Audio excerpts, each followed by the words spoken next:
And we're live. Lol. Good evening, everyone. Welcome to, I think this is the third Prime Minister's Questions kind of response. Yeah, let's call it that. For those that haven't seen the previous two, the whole point of this is to focus on the 6 questions given by the Leader of the Opposition, Jeremy Corbyn, or anyone that steps in for him, like Emily Thornberry, and provide suitable rebuttals if I have to, because let's face it, there are some really stupid things these people say. I forgot to say it last week, Ian Blackford, he cited BuzzFeed as a source. Now, he may have actually gotten a good source. Not going to question what the information was that was leaked, but when you attach BuzzFeed to it, yeah, no, that's bad. That's really, really bad. Embarrassing as well, quite frankly. I just don't understand why people do that to themselves. Let me just pull up the live stream thing, because I want to make sure this is actually going live. Hopefully, unlike last week, I won't have a power cut within the first 5 minutes. And hello, Sam Kenpo and Godiva. Hopefully I said that correctly. Hope you're both doing well. And I hope you're going to be okay with me talking about UK politics again for another hour. That sounds about accurate. Oh god, Laura as well, right, yeah. Hi, Laura. Yeah, so this week, as you may have noticed from the thumbnail, it marks the 100-year anniversary for women getting the vote. There's a bit more to it than that. And we are, once I've read a few of the comments from the lovely Theresa May and Jeremy Corbyn, we're going to skirt over their virtue signalling and have a little dig at the suffragettes, these tolerant people. You know, the lovely people, you know? So, if I just pull up this. Oh, yep, OBS, that's it. Hello, James. Right. Let's go with that. And this. Right, so, as with all Prime Minister's questions, first question is just by the person who then will ask the first actual question, and they ask for the Prime Minister to list their engagements for the day. Okay. So we'll skip over the first paragraph because I don't actually care. I'm not a politician, so I don't have to pretend. So here, 100 years ago yesterday, Tuesday for anyone who actually wants to know, women won the right to vote. Honourable some women. That was an interruption, that was nice. Indeed, some women. I am pleased to say that universal suffrage did come to women 10 years later under a Conservative government. I'm sure that the whole House would want me to... The whole House will want to join me in marking the heroic and tireless struggle that led to women having the vote, because it forever changed our nation's future. Right. Let's talk about the suffragettes, shall we? Because they were so damn tolerant. Or, let's go with the WSPU. They employed violence and used arson to drive home points. And one of those main people, Emmeline Pankhurst, she spent years in prison for her involvement in this, where she then she tried to orchestrate hunger strikes to protest what? Arson? Are you kidding me? Now she had 2 daughters, and no word of a lie, after everything happened, she exiled one to Australia because she disagreed with her beliefs, her socialist beliefs, and then disowned the other one, a commie, because she refused to marry the father of her son. Does that not sound like the most unprogressive thing ever now in this age, right? Pure and simple, the suffragettes were domestic terrorists. We've had many of them over the years. Let's think of ones that used arson to get their point across. IRA, perhaps? Now, the WSPU had a kind of motto that said around the words, deeds no words. Well, their deeds included violence, intimidation, bullying, and viciousness, arson. It involved doing everything that we now call terrorism. Now, to give further clarification to the whole women having the right to vote, the year 1918, there was a bill that gave men the right to vote over the age of 21 and women over 30. There was a reason that men over the age of 21 and not women as well, and that was because it was, and I'm not justifying this, this was to address the drastic loss of men during World War I, the most pointless of world wars, let's face it. It was an industrial war. It was fucking stupid. Again, that's no excuse, but with the behaviour of the suffragettes before that, I kind of get it. I don't think they helped the cause. Now, there was something else that the suffragettes were involved in during the war, because they kind of halted their militant stuff. Yeah. Militant activism, that's the correct term. And it's called the White Feather Movement. So I'm going to read an excerpt I took from, yes, Wikipedia, because it turns out it's accurate. In August 1914, at the start of the First World War, Admirable, oh dear, that's a new rank, okay, it's like next to Colonel Cudley, yeah. Admiral Charles Fitzgerald founded the Order of the White Feather with support from the prominent author Mrs. Humphrey Ward. The organisation aimed to shame men into enlisting in the British Army by persuading women to present them with a white feather if they were not wearing a uniform. The suffragettes were involved in this shit. Nice. You were involved in actual, like, bona fide shaming people for not fighting for a war that didn't need to happen. This was joined by some prominent feminists and suffragettes of the time, such as Emmeline Pankhurst and her daughter Christabel. There are 2 other daughters. They're the ones that were disowned, by the way. They, in addition to handing out the feathers, also lobbied to institute, this is my favourite part, an involuntary universal draft, which included those who lacked votes due to being too young or not owning property.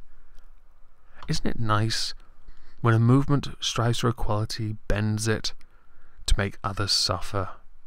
I'm so glad I poured a big glass of Jägermeister for this. I'm going to need it. My view on the suffragettes is this. Congratulations, you got women the vote. Yay. But the way you did it was diabolical and people shouldn't be praising you. Anyway, that's all the notes I had on that, so I'm going to move on. Before I cry. Right. Jeremy Corbyn. Oh dear. During this, we're going to notice that on a couple of occasions, I'm actually going to take Jeremy Corbyn's side. That is not an indicator that I support him. Or his sweet, sweet ass. Simply, if he has a right point, I'm going to support it. So, this isn't regular Jägermeister, Laura. It's the winter stuff with vanilla. It's like 10% less. It's actually quite nice. Very drinkable. Tastes like vanilla and cinnamon. Yeah. I joined the Prime Minister in paying tribute to blah. It is, of course, the anniversary of women first getting the right to vote in 1918. Yeah, I agree, Sam. You're actually right on it. Okay, so it is, of course, the anniversary of women first getting the right to vote in 1918, and I pay tribute to all those who campaigned all over the country to achieve the right. I think if just a thing, Corbyn. If you call what they did campaigning, I'd like to see you do it in current year. You, the pacifist, engage in what they did and call it campaigning. Anyway, we should understand. Are you offering, Laura? Do you want to read for me? No. We should understand that our rights come from the activities of ordinary people doing extraordinary things to bring about democracy and justice within our society. And those women who suffered grievously, being force-fed in Holloway Prison in my constituency, which I agree is unacceptable, but the hunger strike, well, in that era, they didn't know how to handle that. But I think they do that in prisons anyway. I believe there are some prisoners who go on hunger strikes, and they use a tube, which then goes all the way down to their stomach, and they force-feed them that way. I don't think I think the techniques changed, but I think the whole principle still happens. Because while you're in prison, you're under the care of those people. It is their job to keep you alive. If you refuse to eat, they're going to have to make you eat, somehow. And those who suffered so much need to be remembered for all time. I disagree. Working class women, as well as many other women, fought for that right, and it is one we shall be proud of. He's ignoring the men here. I know they were busy fighting in World War I, but I mean, is it wrong for me now to think of that Lena Dunham quote, the one where white men don't know what it's like to feel targeted? It's got a picture of D-Day. Yeah. With crime rising, does the Prime Minister regret cutting 21,000 police officers? Bitch. The answer to this, and I have in... Right, thank you for the clarification. With the crime, I had to look up the statistics, and I didn't bother to put it... I didn't crop the image for it. I should have. But I have linked them in the description.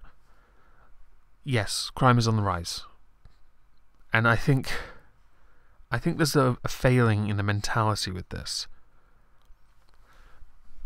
Just because there are less police officers doesn't mean people perceive it as there being less of a deterrent to then commit a crime.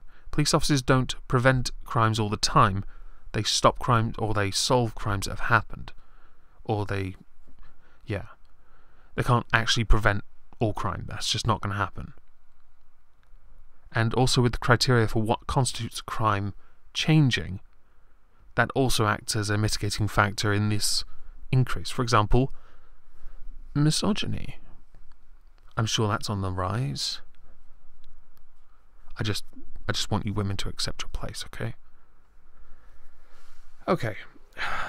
May I first say... also, if I remember correctly, during the suffragette thing, the politicians that supported the suffragettes were men. Just saying. May I first say to the right honourable gentleman that we should be saluting all those who were involved in their struggle to ensure that women could get the right to vote. I was very pleased yesterday to blah blah blah blah blah blah. Let's get to the actual part. She talks about her family. Oh, it's so boring. The right honourable gentleman raises the issue of police numbers and crime. What we actually have seen from the crime survey is that crime is now down at record low levels. Yes, but it's not going down. It's down, but it's now going back up, still within that very low area. Annoyingly, Corbyn is right. Crime is actually going up. But I don't think it has as much to do with the number of police officers. And that's the problem. I think Corbyn gets obsessed with this point, and that's why it's another glaring weakness with the way he attacks Theresa May on this. He could absolutely hammer her because she's so weak, but then he's also really weak. This is how embarrassing it is, okay? It's so embarrassing that we have two old fogies. They could be in a care home with Zimmer frames, clapping, like slamming into each other with Zimmer frames. That's basically what they're doing. So, this is what has been achieved. The thing is, it is at a record low level, but it's on the incline. And it has been achieved by a Conservative government who at the same time have been protecting police budgets. This is... So protecting police budget. This is a very contentious thing. Because the budgets have gone down. They have. They've been cut. But those involved in the police are saying... It's like the NHS to an extent. They say what they need, and they get it. If they've got more, and they are then not using it, or they do not require it, then they lose it. It is unacceptable. I agree. 21,000 police officers losing their jobs, that's terrible. And I hope they found suitable employment afterwards. As, I don't know, strippers. However, if there was no crime or not enough work for them, it's like supply and demand, I guess. But if there's no work, then... Oh, yeah, you can watch a stream. Yes, you can. It wasn't like we were talking 5 minutes before I even started this. The point is, I don't see a reason to complain about the cuts when the cuts made sense in accordance with the crime rates. which are still quite low as well, if that makes sense. I'm pretty sure it doesn't make sense, quite frankly. It's mind-boggling, right? It's not like... I don't think it's entirely how it works in the UK, but I think they do work with the government to iron out how much they get, how much is needed. Because while we do have a Home Secretary, her name is Amber Rudd, and to an extent I think she kind of oversees that. But with so many things changing in law, and this is going to get mentioned a few times with some of the questions Corbyn asks about specific types of crime. And there is one. There's an answer Corbyn will sort of kind of give, and then he'll ask a question right at the end.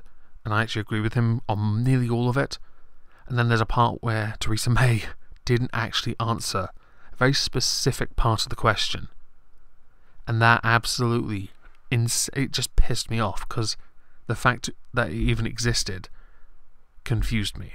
And the fact she couldn't answer it irritated me. Now, before I even got into this, yesterday I was seeing loads of reports that during PMQ she refused to rule out privatising the NHS. But as you've noticed from the title, there is no mention of the NHS in it, because the questions don't actually centre around it. And you can see it from this first question about, well, once you get past the virtuous part and focus on the question about police, which, again, like NHS 2 weeks ago and last week, I think it was youth voting. Yeah, it's going to be a long one. So let's move on to the next question, because it's a start. Why are you still... Oh, right. Let's close that. Bam. Okay. Recorded crime is up by 1/5 since 2010. It is. And violent crime is up by 20% because the parameters... Yeah, I see what you mean, Laura, about getting tongue-tied. What? Right. Violent crime is up by 20%. This is because the parameters have changed, just to be clear. And during the period when the Prime Minister was Home Secretary, 2.3 billion was cut from police budgets. Her Majesty's... I've included some sources on that, by the way. Her Majesty's Inspectorate of Constabulary warns that neighbourhood policing risks being eroded and the shortage of detectives is a national crisis. Before you even ask the question, do you not think the word crisis has been worn down now? I have been watching Prime Minister's Questions a lot recently. And I watch it all the time anyway. But on YouTube mostly, because the UK Parliament channel really helps. The word crisis gets brought up far too many times. Everything is a crisis. And I don't think the word means what he thinks it means. I think he thinks it's the end of the world, but his perception of the end of the world is, I don't know, like a woman in Arizona who gave birth in a corridor because she couldn't get to the bed in time. Not a joke, that actually happened. It was very funny. Running down a corridor and then saying, he's coming, catch him before he hits the floor, to her husband. That actually happened. 5th kid. Wonder why it came out so easy. Anyway. Right, the question. Does the Prime Minister think the Inspectorate is scaremongering? Politicians and quotes experts. Talking down things or talking up in an era of, I don't know, fear. Does that sound familiar to, like, I don't know, 2016 perhaps? Probably not so far from this time, in fact.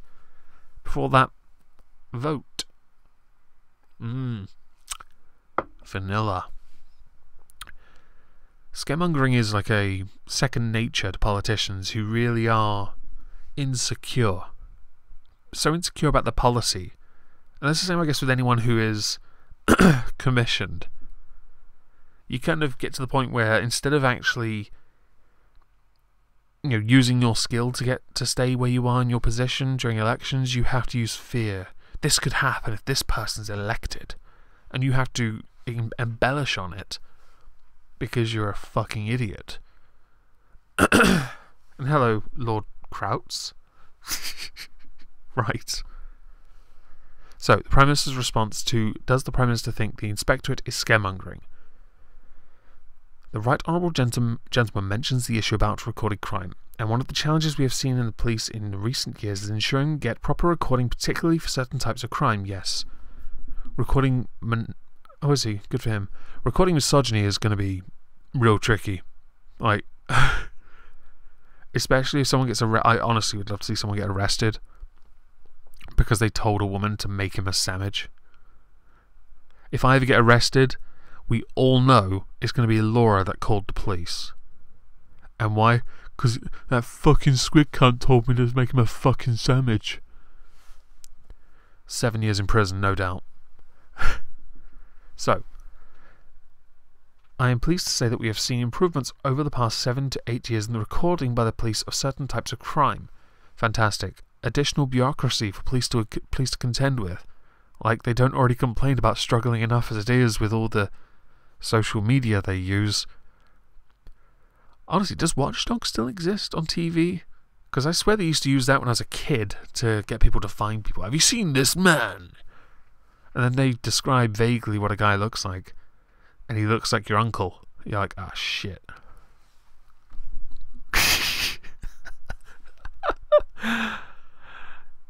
Oh, pinky promise. The Right Honourable Gentleman also talks about the issue of police budgets. As I have said, this is a government who are protecting.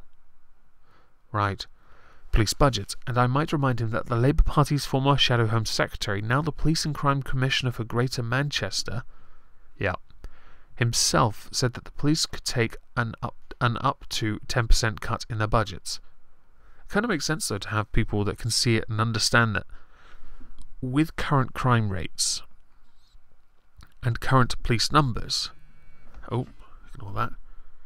It seems logical to assume that, you know, if you believe your police at that skill level can contend with that workload, then you don't need additional police. You don't need additional funding. You don't need additional resources. And this is coming from somebody who has spent time in government, well, shadow, so not really, but kind of.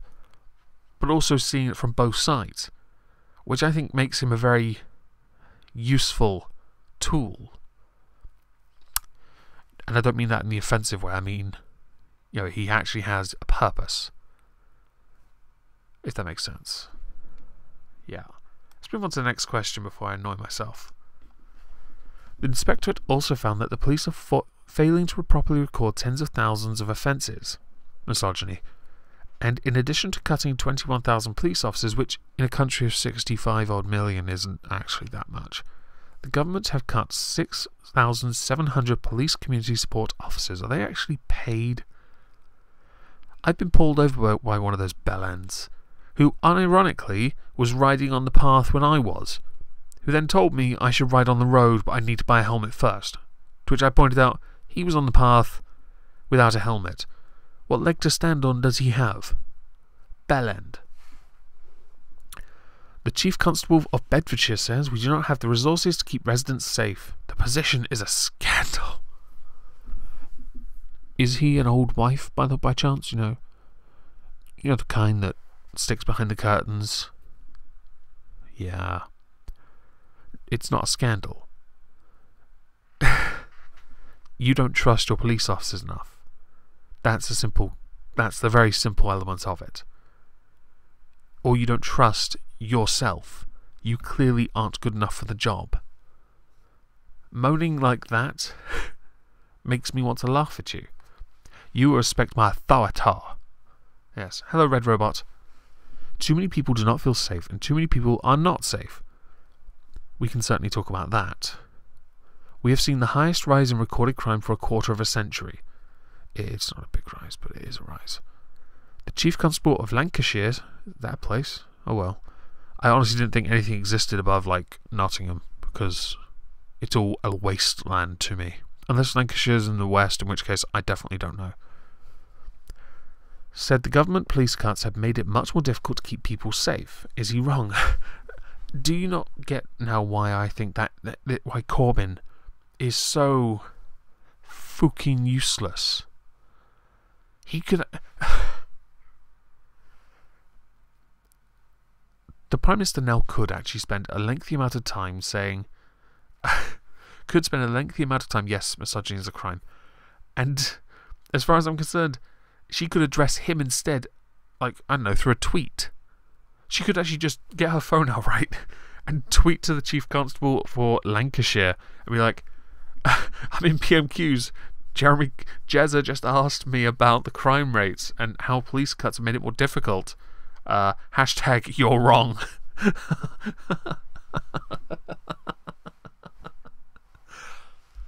If the Prime Minister actually did that, I'd be very considered. I would consider voting for her, because I think that's actually good.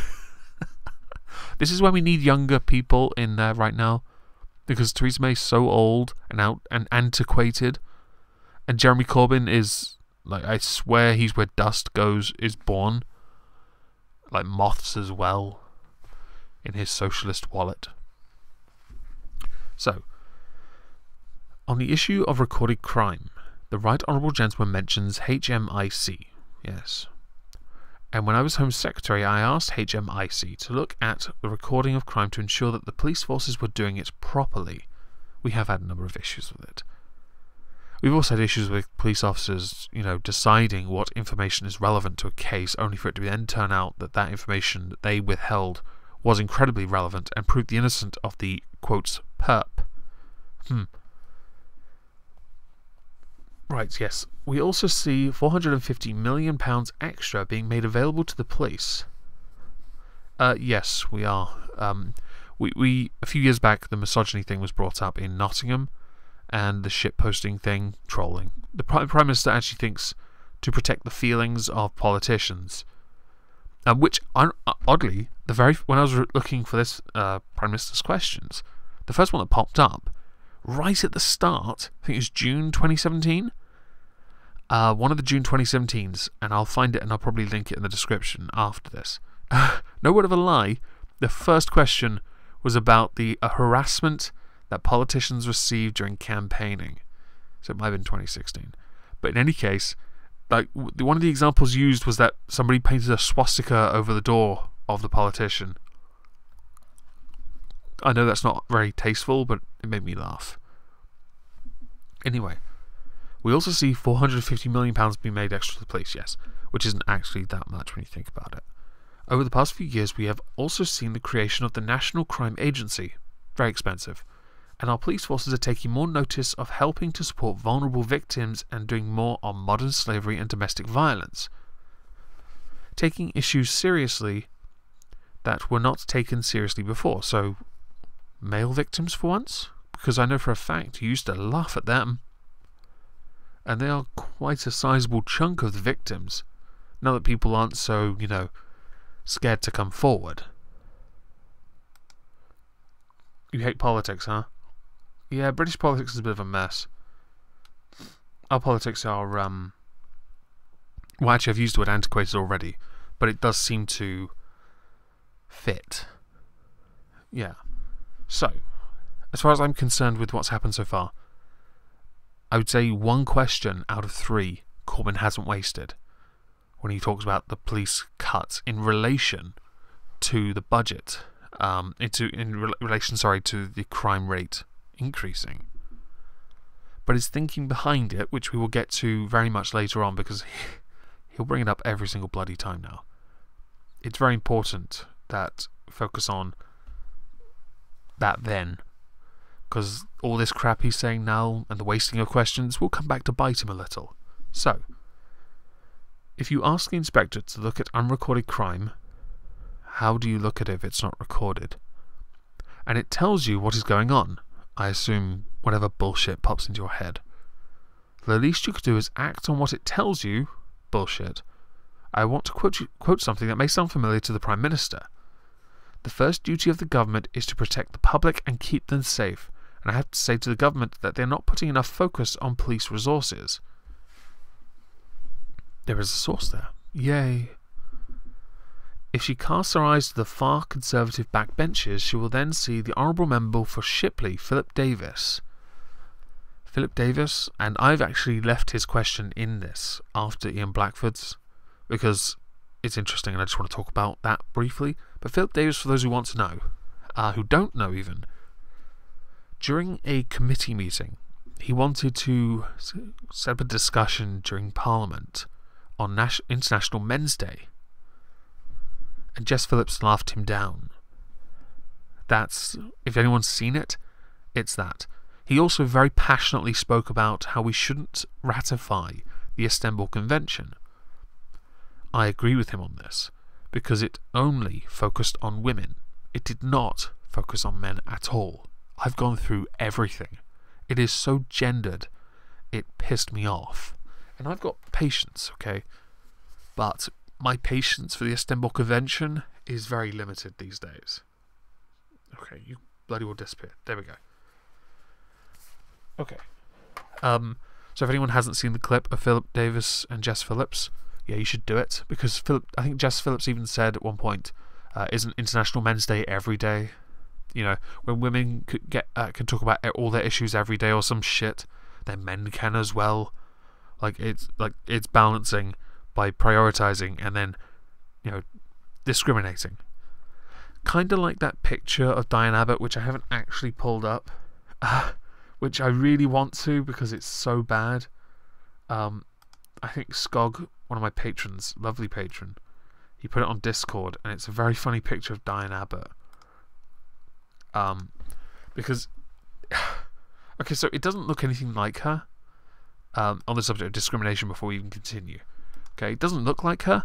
It kind of reminded me of those fat chick selfies done from an angle to make them look really attractive.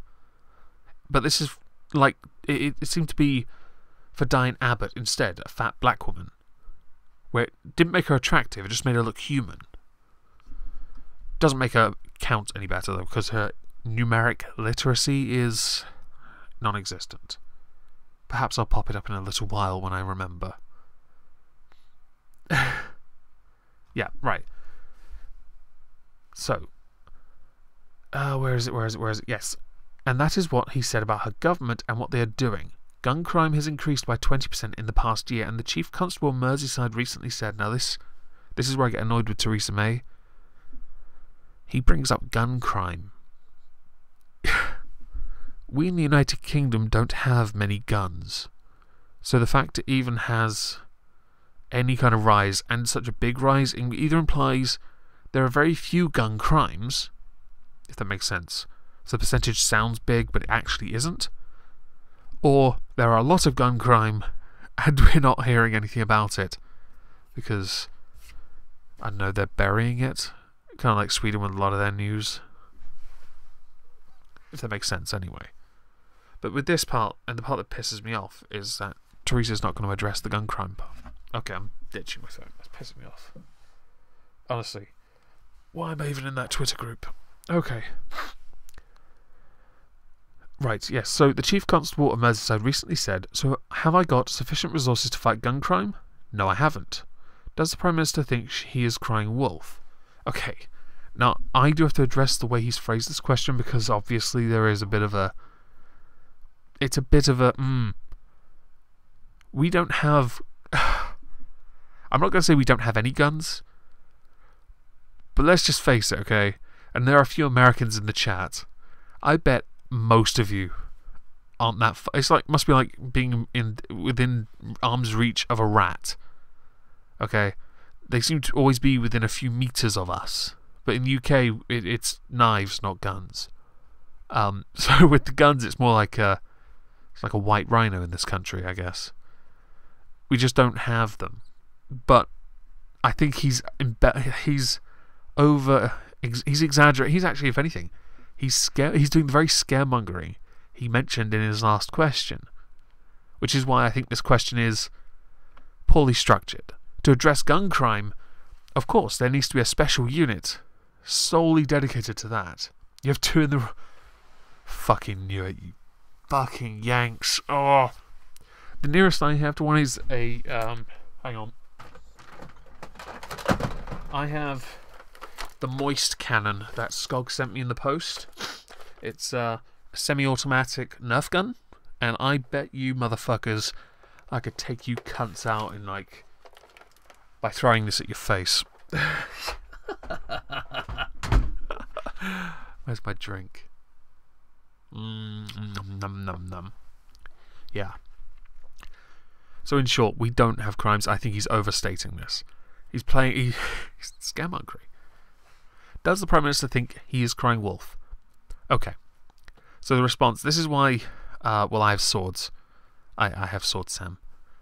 I'm English. It's what we do. Get good. The Right Honourable Gentleman cannot get away from the fact that the government are protecting police budgets, which then they are, but only by the crime rate standard. It's not how she's saying it. The way she... If she was a little bit smarter, she'd explain it a little better. Yeah. It's on, dibs. It's on, bitch. Okay. We are not just protecting police budgets, but increasing them with an extra foot. That's not... You're not increasing them, okay? You have a laser. I have a waste cannon. Get on it. Get good. You're not increasing them. You said you made it available. It doesn't necessarily mean they actually have access to it. I'm sure there are parameters for access, you know. We are also ensuring that our police have the powers that they need to do the job that we want them to do. Protect and serve. But having the powers and the resources, if there is an increase in gun crime in, well, in this instance, it would be Liverpool, I believe. Where is it? Merseyside, so yeah, Liverpool. Fucking Liverpool. Yeah. In Liverpool, if there's an increase in gun crime and it's localised to Liverpool, it would be wise to have not just additional funding, but additional resources to deal with gun crime. That doesn't necessarily mean either that they're going to be able to intercept somebody who has a gun. We have sharks with frickin' lasers, man. It just means that they'll be able to only interfere when someone actually has a gun and they're able to reach that person. They can't stop a crime that's already been committed and the guy's or girl has vanished with the gun. I honestly, I think the way they talk, they phrase this is kind of actually borderline retarded, because I don't think they understand that the way they phrase it is soundbitey as fuck. People can actually take quotes from this, from what the Prime Minister said in the video, which is also linked instead of this, and you could quite easily twist it. I think that's something they don't quite understand. Yeah, Puerto Rico's like the 51st state, isn't it? So, we are also ensuring that our police have the powers that they need to do the job that we want them to do, yeah. I seem to remember that the Right Honourable Gentleman does not have that good a record when it comes to increasing the powers for police to do their job. Yeah. This is true. Jeremy Corbyn, as I stated earlier, is a pacifist. He does not agree with so many solutions. If there is gun crime, okay, the one person that shouldn't be talking about dealing with gun crime is a guy that would never pull the trigger. Okay? I pose this to the chat. If you're American, you're a police officer. A crime has taken place with a gun, and you yourself are a police officer. Okay? What do you do? Do you put your gun away and negotiate, or do you take the guy down or girl? Do you take them down? Not to kill, if at all possible, because I kind of want them to suffer in prison. What do you do? Because Jeremy Corbyn's solution would be to put his gun on the floor and kick it towards him and say, let's talk. That's his solution.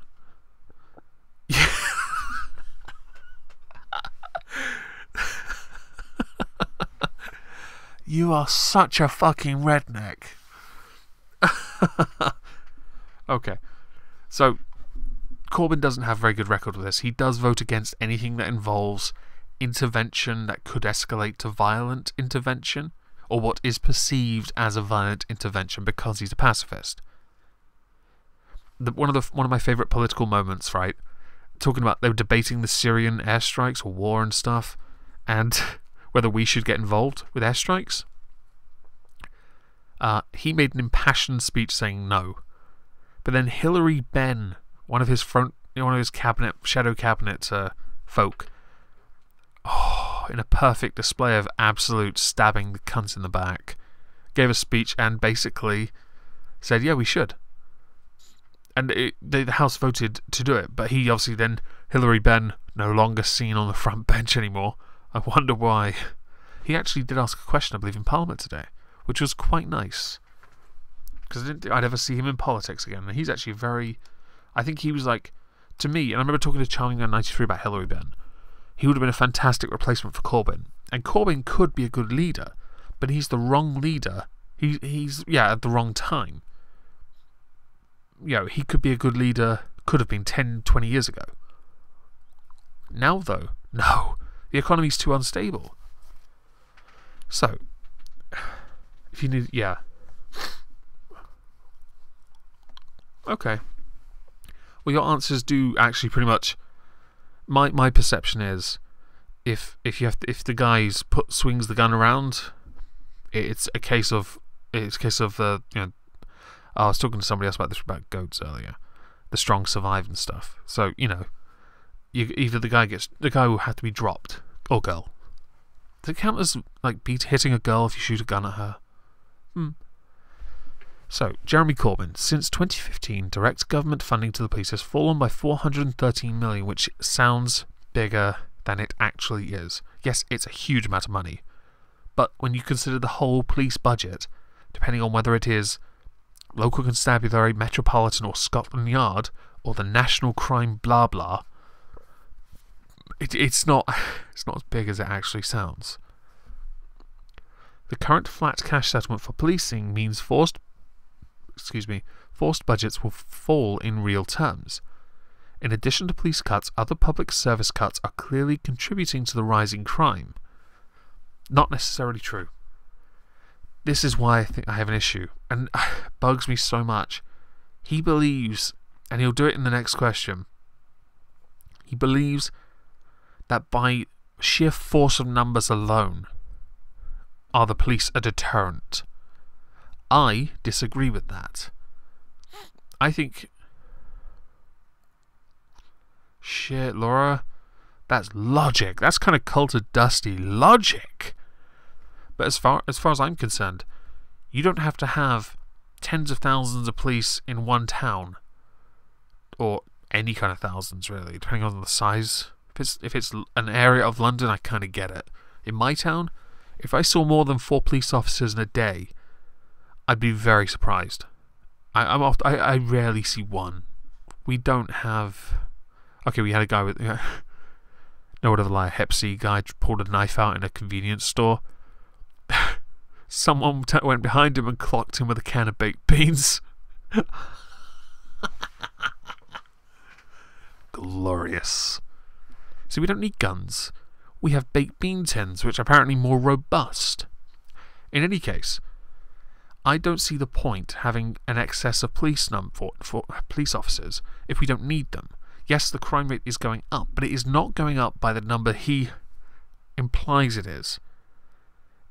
There are districts, yes, there are areas of the country that do require more police, and I do agree with that. Because I don't believe they can handle with the workload. But that's where it becomes means. I think it needs to be means assessed. If that makes sense. And yes, the home invader thing is a load of bollocks. If someone breaks into my house here, I promise you this: the guy is losing a limb. I'm not even joking. I have a nephew here. I would actually do some damage. As far as I'm concerned, means assessed would make more sense. And for example, you mentioned gun crime, but you localized it to Liverpool. So that means then Liverpool requires some kind of task force, SWAT, I guess. Something that can best deal with that threat in that area. Problem with crime in this country, as we now know, it evolves. We took away guns. Handguns, gone. So what do? Well, we reached into our cupboards and we pulled out these massive knives we've got. Yeah, well, mine's a sword, but we pulled those out instead because we're civilized. But crime has evolved a little more in this country. Because we also now have a rise of acid attacks. I have no idea where they're getting the acid from. It's creative, but that's, to me, that's like, you want them to live so they can suffer. It's kind of how I want prisoners to be. I want them to live so they can suffer, but I don't want them to suffer acid burns in the process. If that makes sense, anyway. My view on this is... Ow, I just punched a fucking sword. Really shouldn't have done that. Okay, let's put that back in the cupboard. Move. There we go. Oh, shit. There we go. Oh, shit. Yeah.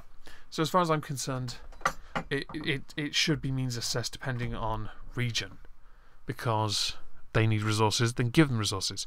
It's kind of like, it seems more reasonable then to move it about according to what the numbers are in the area, and instead of doing what these idiots do, where they kind of blow it out of proportion to make it seem like it's a national, and I used the word earlier used, crisis. It's not a crisis. Yes, you have a problem, so what we'll do is we'll assess the problem, and if you need help, then you get help. Maybe it's sensible to have, like, I kind of prefer smaller government, if that makes sense. Corbyn doesn't, obviously. He likes totality. He's like an authoritarian. He actually is. But then when the powers are with local, like, councils instead, they then are in charge of it, devolving the issue. I think there's more chance of them getting more done, or being able to then get what they need because, you know, it's reasonable then that they are then in charge of it. Or am I just... Maybe I'm thinking too much about it. What a novel thought, yes. I actually... the novel thought, the knife... knife, yeah... us and our kniffs. We love our kniffs. I have a really nice dragon one next to me as well. I'd never stab anyone with it, though. Might cut someone for a kink. Anyway, in addition to police cuts, our public services cuts are clearly contributing to the rising crime. Mitigating factors. 3,600 youth workers have lost their jobs. 600 youth centres have been closed and boarded up. This, by the way, all of which I tend to agree with, but I do think there are other factors that play into people then deciding, you know what, rather than being a nice, well-adjusted, contributing member of society, I'm going to go rob a nigger. To quote Sargon, when will the niggers... Hang on, no, I'm not doing that. No. The probation service has been cut and privatised. I, by the way, don't support that. And reoffenders are committing more offences. When it comes to tackling crime, prevention and cure are two sides of the same coin. So why are the government cutting both of them? I don't agree that the police are totally a deterrent. I believe they are there to enforce the law. I believe they are there to solve crimes when they are committed and stop crimes if they are able to. You know, they can't stop a murder, can they? They can prevent a murder from happening. They can't stop a murder.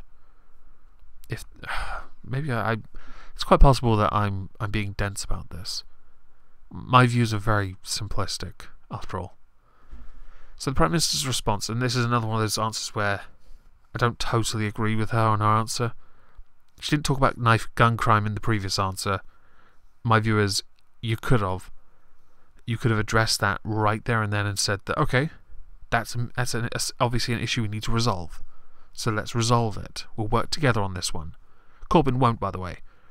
He is so bloody minded, he would not work with her on it. You can't stop a manslaughter, you may stop a murder. Thank you. That is actually a very good correction. Thank you, Trups. So, Prime Minister, we have put in various places... Hang on. Yeah, I misread that. We have put in place various pieces of work on anti-knife crime. Yep. On serious violence and on issues such as domestic violence. You haven't mentioned gun crime, though, which clearly indicates to me it is a lot lower than he's implying with the 20% rise. Yeah. But to come back to the point I made in my last response, The right honourable gentleman voted against changing the law so that anyone caught carrying a knife for a second time will face a custodial sentence. I tend to agree that this is a tricky one. And this is to the Brits, because if someone's carrying a knife, which you're not allowed to do, I think if you're caught the first time, a fine, yeah. If you've done it repeatedly, though, you're not carrying it for protection. Okay, we don't have pepper spray either, by the way. That's considered a firearm. We have an alternative, though. We do actually have an alternative to pepper spray, which we use instead, because we're pussies and we like to sue everyone. Have you seen those guys that stand out at job centres? No, they custodial. No, they're custodians. They serve the emperor as his adeptus custodes. Yeah, his companions in the throne room. Anyway, I don't think they should face a custodial sentence, but I do think they should serve a sentence, like community maybe. Custodial for carrying something, I'm not totally in favour of. I think that I can understand why some would feel the need to in some areas of the country where it is less than savoury to walk down the street at night whether you're male or female. Anyway, he has called for much shorter sentences for those who break the law. He has in fact done that. I think also he wanted to did he ask for people to abolish certain sentences? I think he might have.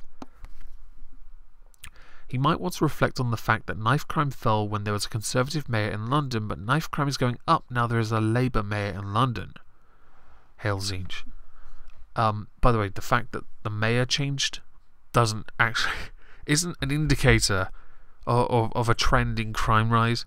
Oh look, there's a Labour Muslim freaking mayor in London now. Yeah. Those Muslims are all coming out of the woodwork now. They're committing all the crimes. Why won't those Muslim niggers respect me, man? Why do they have to use knives and acid and shit? Yeah. Yeah. Not the best answer, by the way. And before anyone... I'm kind of waiting for the mobile homestead. That little prick who I did a video on at the beginning of the year. Because I get the feeling he'd still call me a right-wing apologist when I think I'm being quite fair. I don't think I'm giving Theresa May too much ground here. Okay. How many more questions are there? There is 7, 8, 9, and 10. Okay, so we've got 4 left. One will be one Corbyn, 2 Ian Blackford. By the way, one of Ian Blackford's circumstance-based O'Dally. I have one for fishing, but I think it's what you're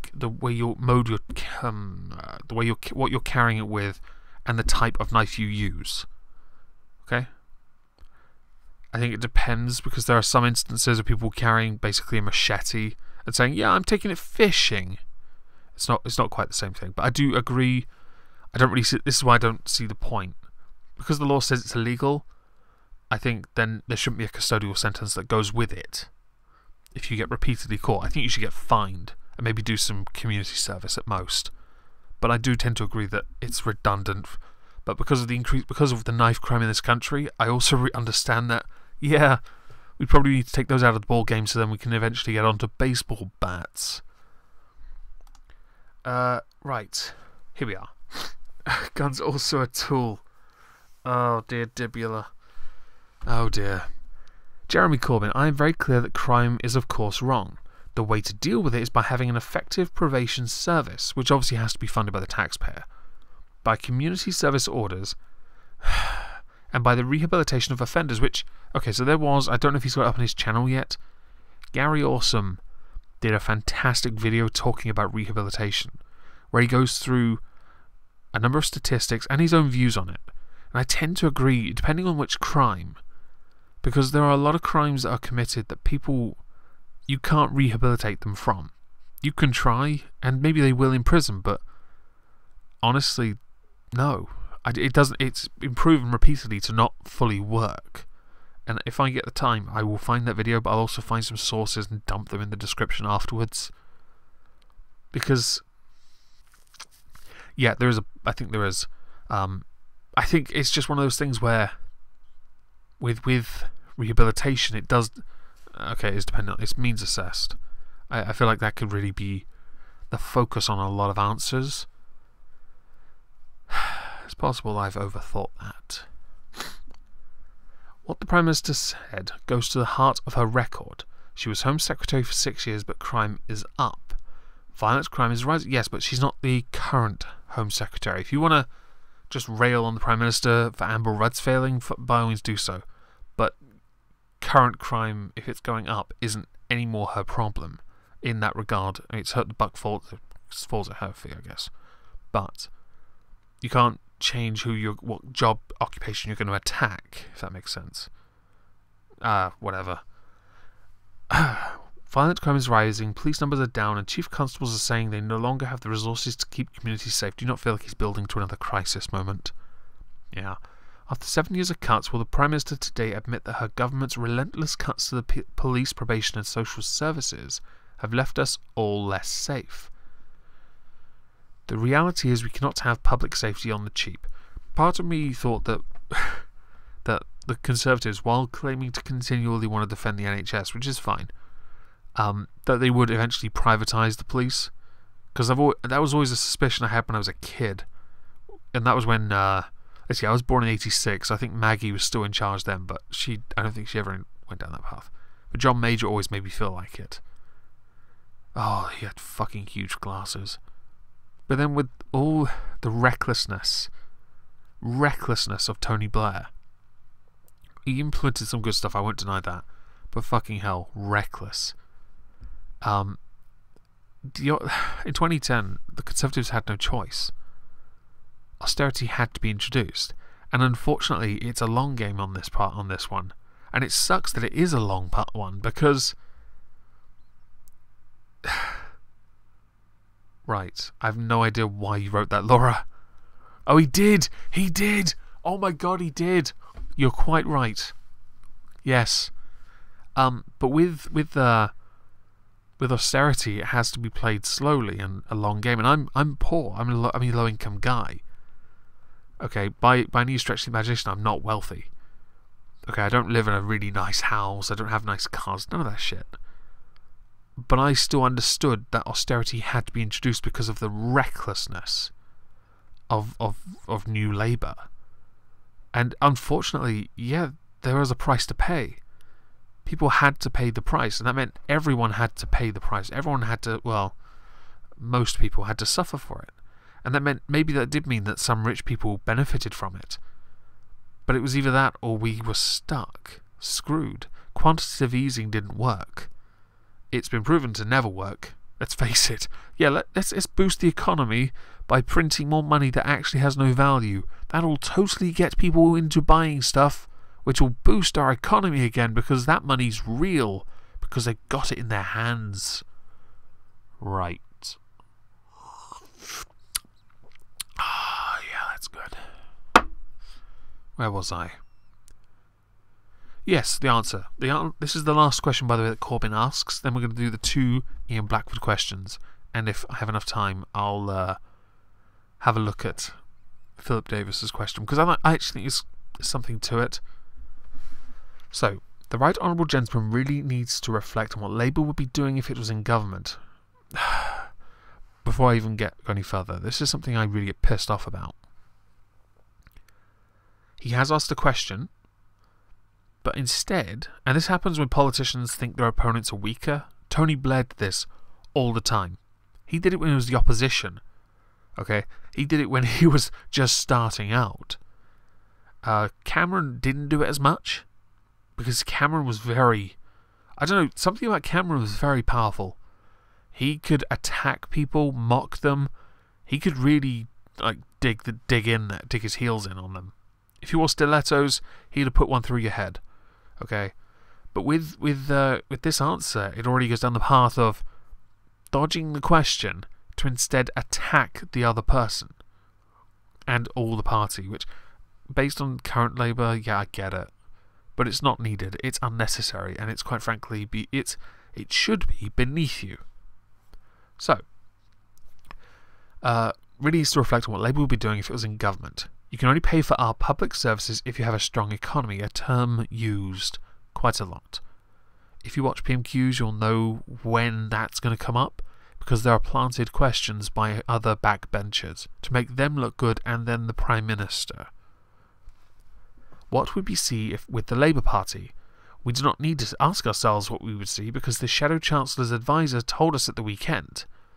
We need to think about the obvious problems which might face a radical Labour government, such as capital flight or run on the pound. Yeah, this is the problem with current Labour, and old Labour in fact, or what was once New Labour. They don't actually understand how to not live within your means. And every time a Labour government's been brought in, since I've been alive, Conservatives have then had to come back into power to fix it, which have then pissed everyone off because they've then fixed it, so they vote Labour, who then fuck it again. I don't really care for that. I think it's an insult to the people that you keep on screwing up. Fix the problem, please. So, on the title of this, I put suffragettes, police budgets, and banks. Banks are actually going to be what Ian Blackford focuses on, and I don't want to focus too much time on this because I've already hit an hour, and I kind of want to drink my finish. I've got a whole freaking. I've got half a glass left. Yeah, I'll drink that after this. So, Ian Blackford. Normally, SNP, Scottish Nationalist Party, they like to complain about Brexit and Scotland's place in the single market. Angus McRoberts, before he lost his seat, used to do it all the time. It really pissed me off. Before then, though, before the SNP got power somewhat, Liberal Democrats were the ones that actually got the questions before their party just disappeared into irrelevance. Nice one, Clegg. So, Ian Blackford. Yesterday it was announced that 10 RBS branches in Scotland that had been earmarked for closure are now to be reprieved. I am grateful for that news, which comes on the back of community pressure and the leadership that has been shown on the issue by the Scottish National Party. We will talk about that in a moment. On 3 occasions I have asked the Prime Minister at PMQs to call Ross McEwen into 10 Downing Street. Will she accept her responsibilities given that we own RBS? Now that we have saved 10 branches, will she call in Ross McEwen and join us in calling for all the branches to remain open? Now this is a problem. RBS wants to close branches to save money. They may be partially owned by the government, but they are not totally owned by the government. And with a business that we only own shares in, they are free to do whatever the hell they want as long as we get money from them after we bought them to bail the fuckers out because they fucked up. And my view on it is quite simple. If you want to save money, then do it. If that means closing branches, then you have to close branches. It's irresponsible to keep branches open if they're not going to make you money. And there was a solution offered, and this is what annoys me. Last week it was mentioned about, and the week before in fact, about post offices. There is nothing wrong with using a post office, especially as they were then going to provide the very services RBS were going to use. But you and your bloody mindedness couldn't accept the idea of not dealing with someone who had, an RBS official badge on it with maybe a little silver star for years served. No one actually gives a fuck. It's very irritating. Because to me, it sounds like you put pressure on a bank because you couldn't stop moaning about the fact that you had to go to a post office instead.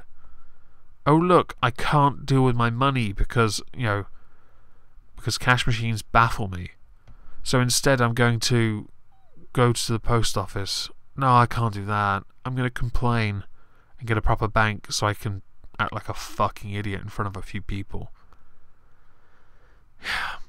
Anyway, Prime Minister's answer. As I've said before, it is of course important that customers, especially those who are vulnerable, can call on the services they need. Obviously, I welcome the Royal Bank of Scotland's decision, which is a commercial decision for the bank. If the Right Honourable Gentleman is so keen on ensuring that people, including perhaps those in remote communities, have access to the service that they need, he should ask himself why the Scottish Government have been such a failure in ensuring that people in remote communities have broadband access to online banking. Which is quite important, let's face it. What's the point? If you I don't generally hold cash these days. Very rarely, because I just I use my phone to pay for everything now.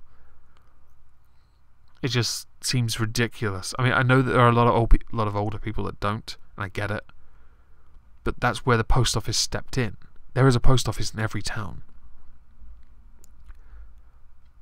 So where's the rest? The Scottish Government need to get their act together because, quite simply, Scotland under the Nats is getting left behind. That's bloody yank. Right. I'm watching the chat as well. It's quite cancerous. I approve. So this is the thing. I love Ian Blackford right now. And the first 3 words, that was pathetic. He actually just stood there. He's a very short man.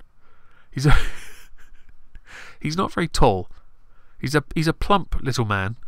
And he just stands up and says, that in a Scottish accent, that was pathetic. I can't do Scottish. The nearest I can get to it is well, no, I can't. Laura can though. She's a Geordie. That's like practically Scotland these days. The Prime Minister has not lifted a finger. We saved the banks. Like any... You can tell someone's desperate for approval when they start begging for the thanks. And you didn't save the banks. You bullied them into keeping some open because you couldn't handle the thought of queuing up in a post office when you'd rather queue up in a bank. Honestly, the result is the same. You end up in a queue and you moan. Yesterday we celebrated the achievements of the suffragette movement, which was about democracy, wasn't it? It was about terrorism, equality and fairness for women and men. But mostly women, because the men were too busy fighting in a war or being publicly shamed with white feathers. However, today in the United Kingdom, 3.8 million women are not receiving the pension to which they are entitled. This is a reference to the pension age increasing. And I'm not going to finish it because it really... if you are reading it, you'll notice he talks about gender equality, but this isn't about gender equality. Actually, maybe it is. No, it's just about... because we are a species that is aging. We're living much longer, healthier lives if we're not fucking morbidly obese like Tess Holliday. Or like that 500-pound plus woman I featured in a video recently. Honestly, she won't see 50, 40, 35. She's not going to see it, okay? Seriously. Somewhere in there is a heart pumping butter around her body. As far as I'm concerned, as an aging nation, a consequence of that is that because we live longer, you have to work longer. Yes, women, by and large, tend to contract health conditions earlier than men do. But that doesn't mean it's fair or right that they should then stop working. Obviously, profession may need to be changed, but then the gender pay gap gets brought in because of the misunderstanding of statistics. The fact is, depending on occupation, I think it could be safely assumed that people can work. I think it's 65, isn't it, for women now? Or is it 67 now? I can't remember. But the fact is, you're living longer, better lives. You shouldn't be able to retire a lot younger unless you work for a private company and get a private pension, in which case, go for it. My best friend's dad, he was an area manager for Abbey National before they were bought up by Santander. Retired afterwards with a pension of roughly about 50 grand a year for 25 years. That's a pension. That's not a pension. That's what I earn in like 5 years plus, because I'm poor. Okay. The fact is, unless you can do that, you work to a set age and then you get a state pension, unless you've got savings, in which case you can retire earlier if you wish. Obviously, with cost of living, some people will say, well, it's not possible, I can't do that. But, you know, it's a consequence. It all comes down to your life choices. And I think it should be understood that if you are living longer, you should work to a more reasonable age, because you shouldn't be able to then, if you've worked your whole life, I get that you might not see it my way, I get it, but you shouldn't then be able to live, or shouldn't be living like 30 to 50 years on a pension, because most people, when they're pensioners, just don't live that long. unless they're actually like got some money, go on nice holidays, or look after themselves and stay active. Well, you'd have those precious guns. Yeah. Okay, so there is one more question I wanted to quickly touch on, and it was a reference.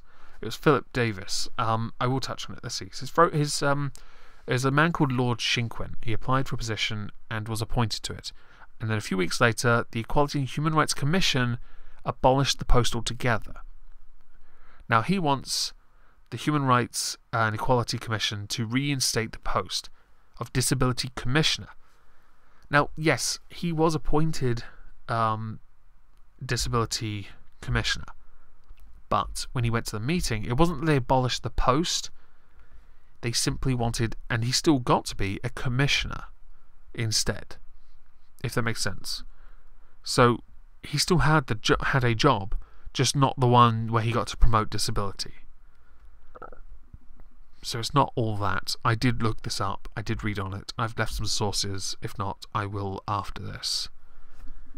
Anyway, I think that's it. This has been probably the more cancerous of PMQs this week, of all the ones I've done. Last week was embarrassing, and the first one I was just impressed I got to an hour on my own. Should I be playing the Ronry song now? Right, well, if anyone has any questions before I go, I am more than happy to answer them for the next couple minutes, but then I'm going to sit on Discord in voice chat and drink a lot. I've done far too much overtime. Let's have a look at the chat. Yes, let's do that. Oh, no, there's something I'm going to do. I'm going to fuck all of you off. So I earlier mentioned the fat girl selfie, and I said there was a black woman equivalent, but it seemed to only work for Diane Abbott, who doesn't look like Diane Abbott in the picture. So let's go and get that picture, shall we? Let's go and get that. Hang on. I got this. I got you boys. I got you. And Laura, who could be passed off as a guy. Ah, there it is. Here it is. You lucky. Look, she looks human. Look at her. Look at that. Look at that face. That big, shiny face. Look at that. Look at that. Yeah. Let's put that there, right? Right, so I want to talk about this quickly. Labour will put black and ethnic families first to preserve a diverse nation. Look at that. Right? That makes her look human. Let's just quickly go and get a normal picture of Diane Abbott. I'm going to get one. Diane Abbott. Yep. Let's get a good picture of her. I just want to talk about this because she does not look human at the best of times, okay? And whenever she talks, if she disagrees with you, her eyes disappear into the back of her head like The Undertaker, okay? I'm not even joking. I'll find the perfect one. Here it is. Okay, it's not a very good picture, resolution-wise, but it's basically what she does every single time. Every time she takes criticism or has to say something interesting, she basically does this. Where's that image? Where is it? There it is. There you go. Look at that. That is apparently the same person in the first image. There, I'll put her there on the sofa for you. But she rolls her eyes up every single time. This one, by the way, is I think in the shadow cabinet. Also, a bit of a home wrecker. Who would have believed it? I think in the 70s or 80s. While she was also a politician, she was also sucking off Jeremy Corbyn. Nice. Right. Nice to know that Jeremy Corbyn has jungle fever, huh? oh no, I can't take that role. Oh, makes my eyes twitch just looking at that. Oh, I can't do that anymore. To be honest, Dibula, you're actually right. To be honest, she during the campaign last year for the Prime Minister thing, the election, there you go, UK general election, she couldn't count for shit about police forces. She wanted like 10 million pounds or something stupid for 10 million police officers or 100,000 police officers or something fucking dumb. It was embarrassing. She can't count. I'm surprised if she can read. And no, it would not be racist if you decided to throw a banana at her, because I think she needs to be smacked in the face with something with a curve in it. No one eats straight bananas. Anyway, I think I'm done here. Thank you all for listening to me, by the way, because it's been, what, like just over an hour, and I've had over 20 people at one point listening to me ramble on about British politics for just over an hour. My intention is to try and do this on a regular basis every Thursday, and I do quite enjoy doing this, actually, because it gives me a chance to rail on my politicians, but also I do get a chance to do longer formatted stuff. So yeah, thank you very much for listening, and I hope you have a good evening. Yeah, so bye-bye.